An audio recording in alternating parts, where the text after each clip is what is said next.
Good morning to all of you. Class 7th, Subject Social Science, Chapter 6, Understanding Media. Dear students, आप अपनी book का page number 71 निकालेंगे। वहाँ से आज हम मीडिया एंड टेक्नोलॉजी के बारे में पढ़ेंगे, यानी कि संचार माध्यम और तकनीक। It would probably be difficult for you to imagine your life without the media. But cable television and the widespread use of the internet is a recent phenomenon. These have been around for less than 20 years. The technology that mass media uses keeps changing. तो आपके लिए संचार माध्यमों के बिना अपने जीवन की कल्पना करना भी कठिन होगा। लेकिन केबल टीवी और इंटरनेट के विस्तृत उपयोग हाल ही में शुरू हुए हैं।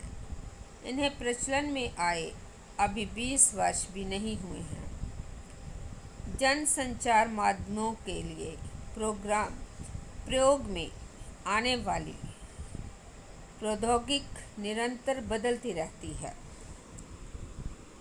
Newspapers, televisions and radio can reach millions of people because they use certain technologies. तो अखबार, टेलीविज़न और रेडियो लाखों लोगों तक पहुंच सकते हैं। We also tend to discuss newspaper and magazines as the print media and TV and radio as the electronic media. तो हम अखबारों और पत्रिकाओं की छपी हुए माध्यम के रूप में और टीवी और रेडियो की इलेक्ट्रॉनिक माध्यम के रूप में भी चर्चा करते हैं। Why do you think newspapers are called print media? आपके विचार में समाचार पत्रों को छपे हुए माध्यम क्यों कहा जाता है? Why do you think newspapers are called print media? As you read further, you will find that this naming is related the different technology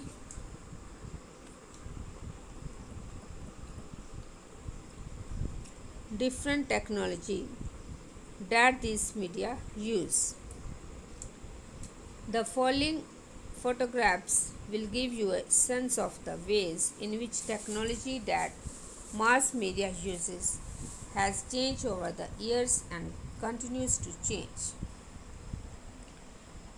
तो आगे बढ़ने पर आपको पता चलेगा कि ये नाम संचार माध्यमों द्वारा प्रयोग में लाई जा रही तकनीक से संबंधित है।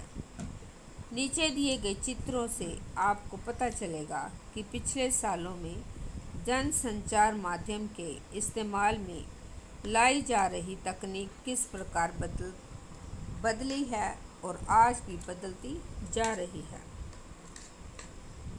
Changing technology or machines and making technology more modern helps media to reach more people.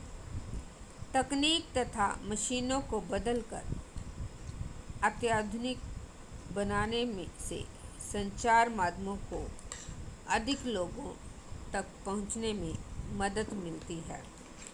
It also improves the quality of sound and the images that you see. इससे ध्वनि और चित्रों की गुणवत्ता में सुधार आता है। But technology does more than this. It also changes the ways in which we think about our lives. For example, today it is quite difficult for us to think of our lives without television. Television has enabled us to think of ourselves as member of a large global world. Television images travel huge distances through satellites and cable.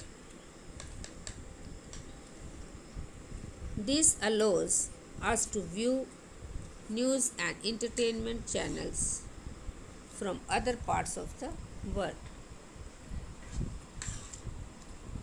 तो इससे ध्वनि और चित्रों की गुणवत्ता में सुधार आता है, लेकिन तकनीक इससे भी अधिक कुछ करती है।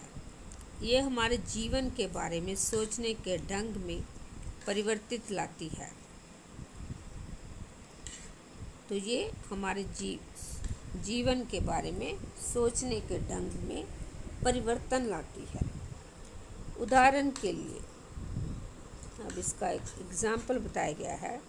आज हमारे लिए टेलीविज़न के बिना जीवन की कल्पना करना कठिन है।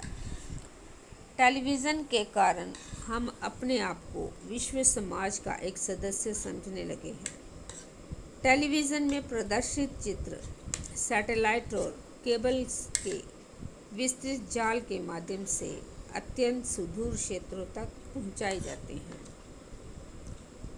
इसके कारण हम संसार के अन्य भागों में समाचार और मनोरंजन कार्यक्रम देख पाते हैं।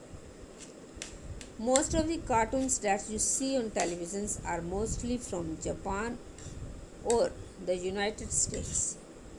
We can now be sitting in Chennai or Jammu and can see images of a storm that has hit the coast of Florida in the United States. Television has brought the world closer to us. तो आप TV पर जो cartoon देखते हैं वह अधिकांशतः Japan या संयुक्त राज्य अमेरिका के होते हैं। अब हम चेन्नई या जम्मू में बैठकर अमेरिका में फ्लोरिडा के समुद्री तूफानों की छवियों को देख सकते हैं। टेलीविज़न ने दुनिया को बहुत पास ला दिया है। डियर स्टूडेंट्स, अभी जितना मैंने आपको पढ़ाया है आप उसको एक बार फिर से रीड करोगे। Thank you and have a nice day.